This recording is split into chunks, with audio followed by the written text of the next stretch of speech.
സീതയുടെ മരണത്തിലെ ദുരൂഹത മറനീക്കി പുറത്തു കൊണ്ടുവന്നത് പീരുമേട്ടിലെ ചെങ്കൊടി പ്രസ്ഥാനത്തിന്റെ നിരന്തരമായ പോരാട്ടത്തിലൂടെ.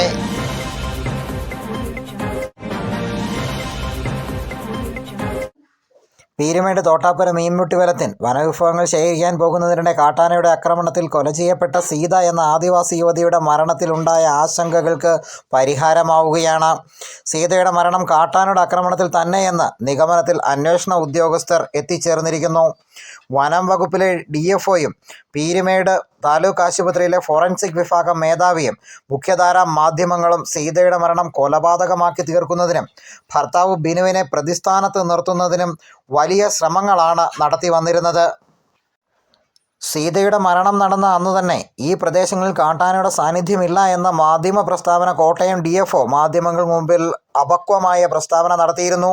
എന്നാൽ തോട്ടാപ്പുര, പ്ലാക്കത്തടം, കല്ലാർ, മരിയഗിരി സ്കൂൾ, മുറിഞ്ഞപുഴ തുടങ്ങി വിവിധ ഭാഗങ്ങളിൽ കാട്ടാനയുടെ ശല്യം അതിരൂക്ഷമാണെന്നിരിക്കെ തെറ്റായ പരാമർശം നടത്തിയ DFOയ്ക്ക് അത് സ്ഥാപിച്ചെടുക്കാൻ നിരപരാധിയായ സീതയുടെ ഭർത്താവിനെ കൊലപാതകിയാക്കാൻ DFOയും ഫോറൻസിക് സർജനും ചേർന്ന് തിരക്കഥ മെനയുകയായിരുന്നു. പിന്നീട് കണ്ടതെല്ലാം ഇതിൻ്റെ തുടർക്കഥ എന്നോണമാണ്. എന്നാൽ ഇവയെല്ലാം നിഷ്പ്രഭമാക്കുന്ന തരത്തിലാണ് ഇപ്പോൾ അന്വേഷണ ഉദ്യോഗസ്ഥർ റിപ്പോർട്ടുകൾ പുറത്തു വരുന്നത്. സീതയുടെ മരണം കാട്ടാനയുടെ ആക്രമണത്തിൽ തന്നെ എന്ന് അന്വേഷണ ഉദ്യോഗസ്ഥർ ഉറച്ചു പറയുന്നു.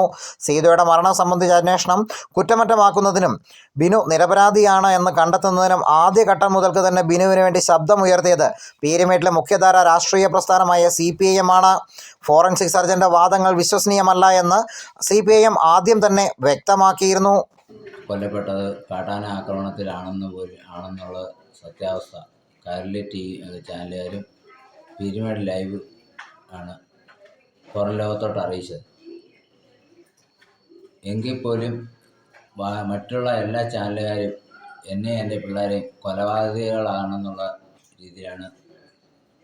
കൊലപാതകികളാക്കിയാണ് വാർത്തകളിട്ടത്. അതിൻ്റെ പേരിൽ എൻ്റെ പിള്ളേരുടെ പഠിത്തം പോലും ഇപ്പോഴും സ്കൂളുകളിൽ പോകാൻ പിള്ളേർക്ക് നാണക്കേടാണ്. പിള്ളേരെ അവിടെ ചെല്ലുമ്പം തള്ളെ കൊന്ന മാൻ എന്നുള്ള രീതിയിലാണ് പിള്ളേരെ സ്കൂളുകളിൽ പോലും ഇപ്പോഴും കണ്ടുകൊണ്ടിരിക്കുന്നത്. അതുകൊണ്ട് പിള്ളേർക്ക് പഠിക്കാൻ പോലും പോകാൻ മേലാത്ത അവസ്ഥയിലാണ് ഇപ്പോൾ ഇരിക്കുന്നത്. ഇപ്പോൾ ഏതാണ്ട് പോലീസിൻ്റെ റിപ്പോർട്ടുകൾ ഇപ്പം അനുകൂലമായിട്ട് വന്നപ്പോൾ തന്നെയാണ് ഈ റിപ്പോർട്ട് വന്നതിൻ്റെ പേരിലാണ് ഇപ്പം ഒരു ചെറിയൊരു ആശ്വാസമായത്. ബിനുവിൻ്റെ നിരപരാധിത്വം തെളിയിക്കുന്നതിന് പലതരത്തിലുള്ള സമര പോരാട്ടങ്ങൾ CPMൻ്റെ നേതൃത്വത്തിൽ പീരുമേട്ടിൽ നടന്നു.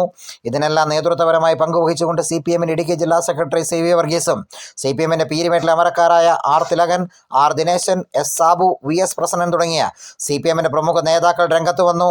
സീതയുടെ മരണത്തിലെ ദുരൂഹത പുറത്തു കൊണ്ടുവന്ന് ആവശ്യമെങ്കിൽ റീപോസ്റ്റ്മോർട്ടം തന്നെ നടത്തണമെന്ന് CV വർഗീസ് ആവശ്യപ്പെട്ടിരുന്നു.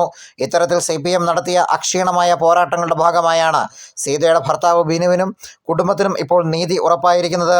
വന്യമൃഗത്തിൻ്റെ ആക്രമണത്തിൽ കൊല ചെയ്യപ്പെട്ട കുടുംബത്തിന് 10 ലക്ഷം രൂപ ധനസഹായം ലഭിക്കേണ്ടതാണ്.